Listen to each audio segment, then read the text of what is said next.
Suivez tous les marchés financiers avec CMC Markets France. Avec CMC Markets, tradez les CFD sur indices, devises, matières premières et actions 24 heures sur 24. CMC Markets, un des leaders mondiaux du trading de CFD Forex depuis 1989.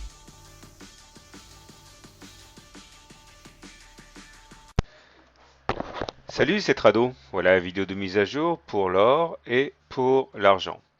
Alors, la semaine qui vient de s'achever est plutôt encourageante, hein. Regardez, nous sommes en unité de temps hebdomadaire, hein. Chaque bougie correspond à une semaine de cotation.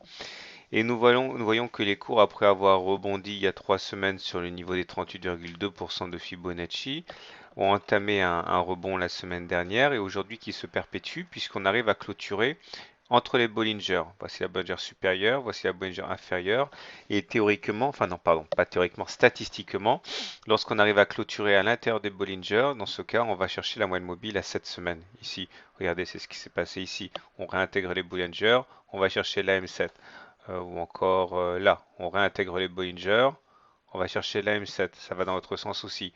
On réintègre les Bollinger, on va chercher la M7. Donc normalement, hein, statistiquement, on devrait aller chercher la M7 ici. Mais les indicateurs techniques demeurent très mal orientés, hein. Regardez plutôt, hein, le MACD négatif sous son signal, le momentum négatif, en dessous d'une moyenne mobile à 20 semaines baissière. Faut pas non plus trop se leurrer. J'en profite pour faire un petit détour du côté du mensuel, puisque je ne l'ai pas fait, que c'était la fin du mois la semaine dernière.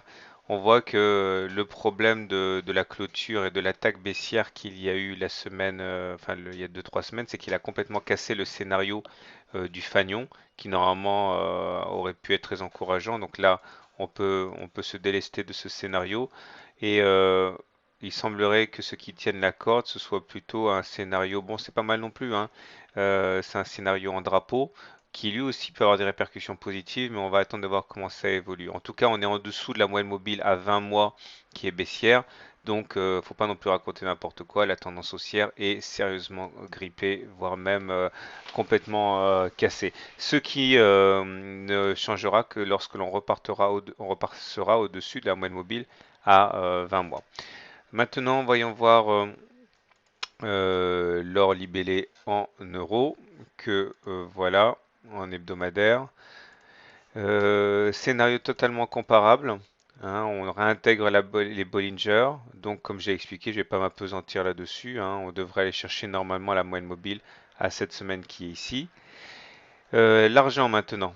L'argent d'abord en dollars. Donc, là aussi, le signe est de même nature, hein. Les signaux sont comparables sur tous les métaux précieux. On a réintégré les Bollinger.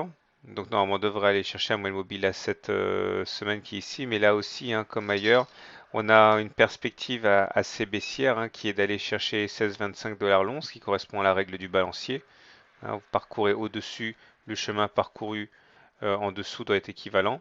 Et à partir de là, hein, tant qu'on ne repassera pas significativement au-dessus de l'axe de symétrie ici, l'objectif des 16,25 reste d'actualité.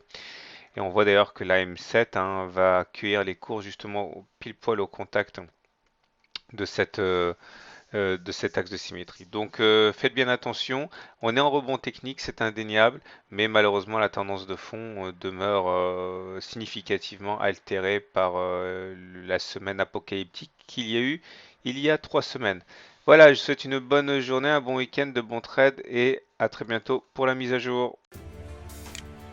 CMC Markets, un des leaders mondiaux du trading de CFD Forex depuis 1989.